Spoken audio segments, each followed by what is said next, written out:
एक गांव था, नाम था सत्यपुर। वहीं रहता था मोहन, एक ईमानदार किसान, और उसकी प्यारी बेटी गुड़िया। उसके पास बंजर जमीन थी। वह उस पर कड़ी मेहनत करता था। गांव वाले उसकी मेहनत को देखकर मजाक उड़ाते थे और उसे कहते थे कि इस जमीन पर कुछ नहीं उगेगा, इससे अच्छा इसे बेच दे। एक दिन शहर से कुछ लोग आए।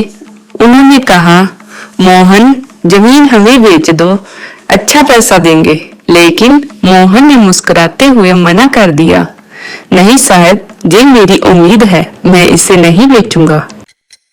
समय बीतता गया, घर में खाने को कुछ न बचा। गुड़िया धीरे धीरे बीमार पड़ने लगी। मोहन अनाज लेने के लिए दुकान पर गया, लेकिन दुकानदार ने मोहन को अनाज उधार देने से मना कर दिया।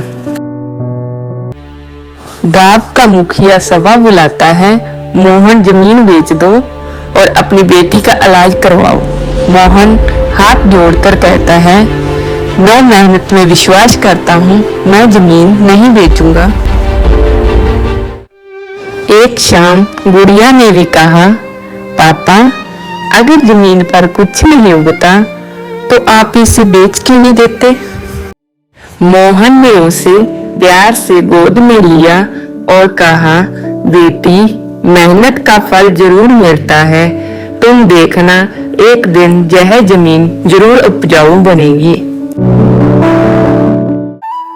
एक दिन मासूम गुड़िया ने हाथ जोड़कर भगवान से प्रार्थना की, हे भगवान, मेरे पापा बहुत मेहनत करते हैं, कृपा करो कि हमारी जमीन में कुछ उग जाए।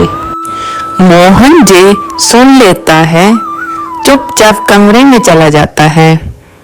वहां एक पुराना बॉक्स देखता है जिसमें उसकी दादी माँ की चिट्ठी और कुछ बीज रखे होते हैं। दादी माँ की चिट्ठी में लिखा होता है, बेटा मोहन, ये बीज मेरे पिता ने मुझे दिए थे। ये साधारण नहीं, ये धैर्य और भरोसे से उगते हैं। जब सारी उम्मीदें टूट जाएं, तब इन्हें बोना। उसी रात तेज बारिश होती है। मोहन और गुड़िया उम्मीद से आसमान की ओर देखते हैं। सुबह होते ही मोहन खेत में जाता है और बीज बो देता है। उसे भरोसा है, मेहनत जरूर रंग लाएगी। कुछ दिनों बाद जमीन पर छोटे छोटे हरे अंकुर उग आते हैं। मोहन की आंखों से आंसू निकल पड़ते हैं, लेकिन इस बार ये आंसू खुशी के होते हैं।